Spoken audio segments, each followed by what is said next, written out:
매일매일 출근을 해서 하루 10시간도 더 붙잡고 있는 키보드인데 타이핑할 때 만족감이 높아지면 일하는 게 조금은 덜 괴로워지지 않을까? 안녕하세요. 내양테크입니다. 테크는 조금 외향적이라고 생각을 해요. 내가 제일 최첨단이다. 이 테크의 성능보다 저 테크의 성능이 더 좋다. 여러 기기들이 저마다 자신을 뽐내는 걸 좋아하죠. 이 채널은 스펙보다는 취향을, 첨단보다는 내 손에 맞는 나만의 책상을 꾸려나가는 이야기를 하려 합니다. 오늘은 제가 처음 기계식 키보드에 입문할 때 어떤 기준으로 키보드를 골랐는지에 대해 이야기해보려 합니다. 보통 기계식 키보드를 사용하고 싶어도 어디서부터 알아보기 시작해야 할지 모르시는 경우가 많은데 이런 점들을 고려해야 하는구나 정도를 생각해보는데 조금이라도 도움이 되었으면 좋겠습니다. 제가 첫 기계식 키보드를 고를 때 고려한 3가지 기준이 있었어요. 첫째, 배열, 키가 어떻게 배치되어 있는가.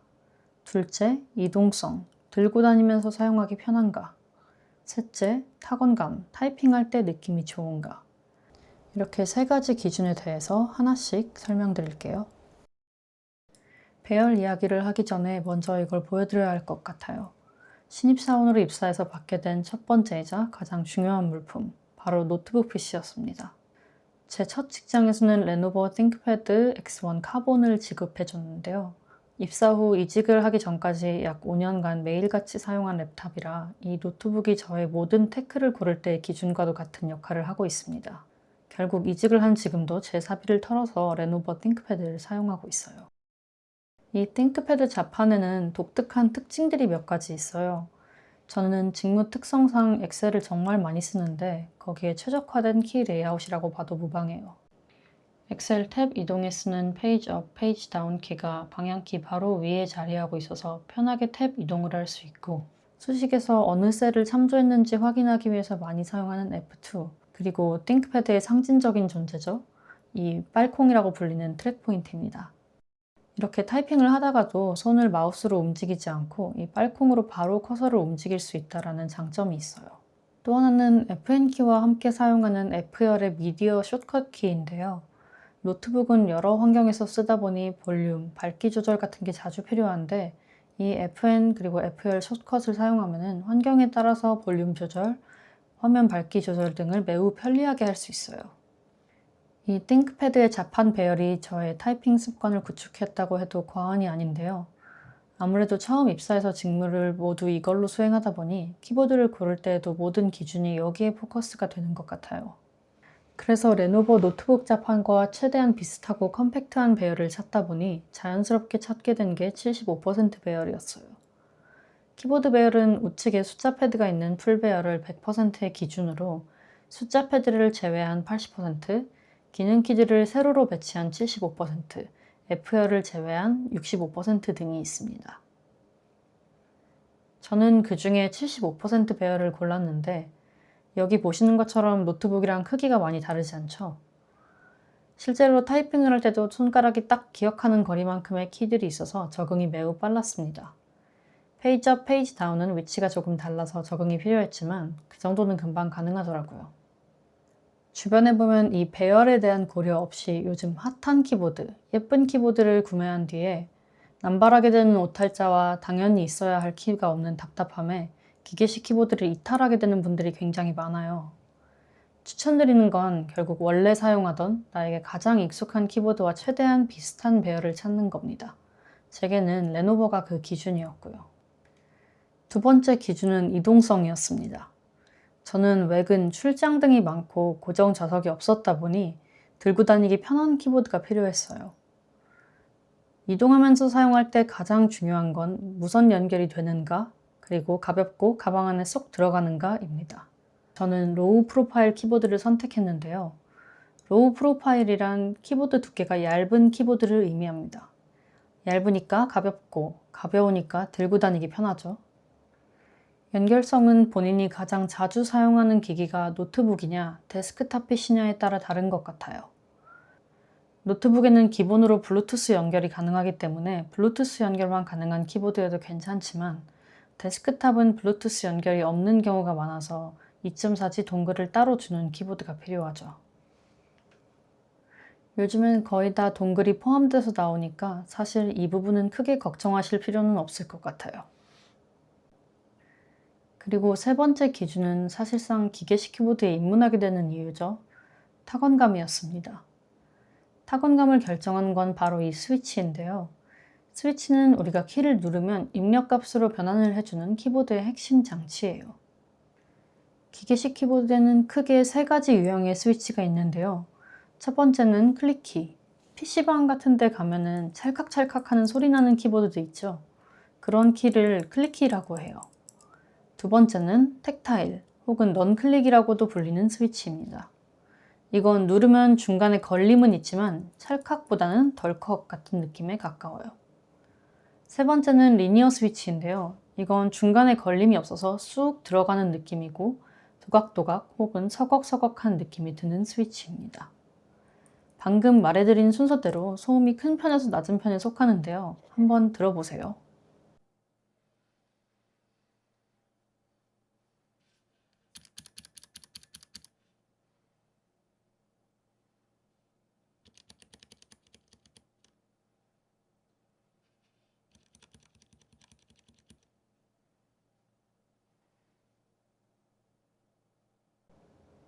제가 선택한 건 텍타일 스위치인 키크론 바나나 스위치였습니다. 조금 소리는 있는 편이지만 로우 프로파일 특성상 저소음 스위치가 아니어도 소리가 아주 크지는 않아요. 도서관같이 엄청 조용한 환경에서는 추천드리지 못하지만 어느 정도 생활 소음이 있는 회사에서는 문제없이 사용이 가능했어요.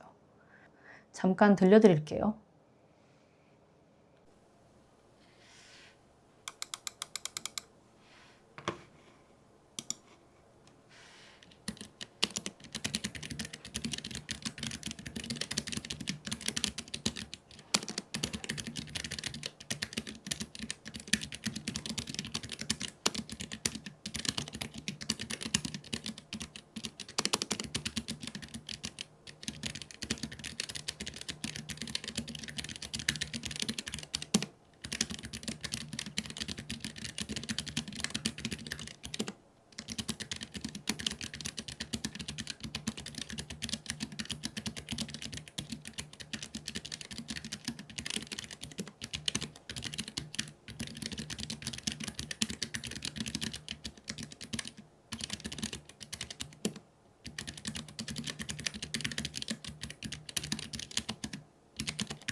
자, 이렇게 해서 제가 고르게 된 첫 기계식 키보드가 키크론 K3입니다.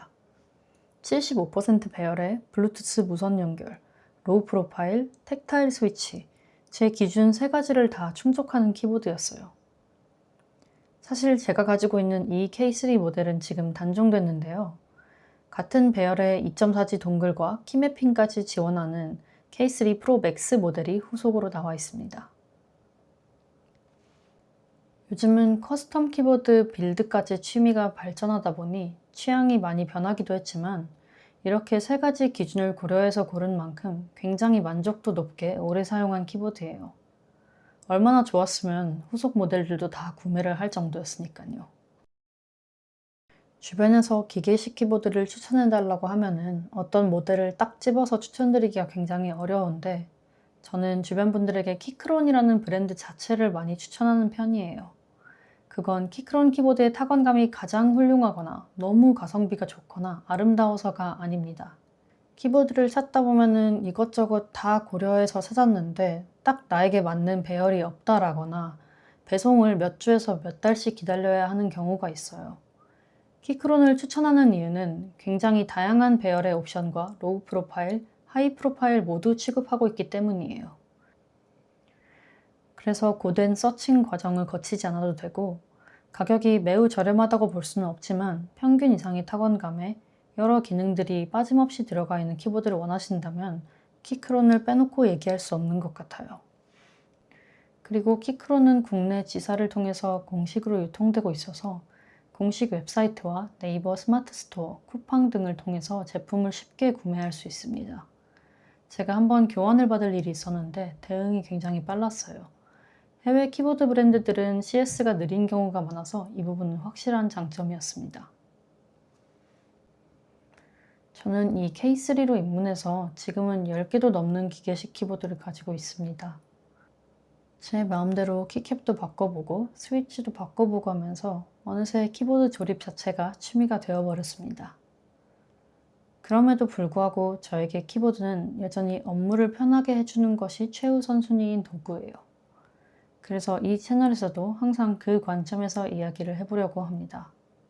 앞으로의 영상들에서 제가 어떻게 저소음 스위치에 빠지게 되었는지, 그리고 인체공학적인 키보드가 무엇인지 공부해 나가는 여정들을 함께 그려보려고 합니다. 오늘 영상이 도움이 되셨다면 구독과 좋아요 부탁드리고 궁금한 점은 댓글로 남겨주세요. 다음에 또 만나요.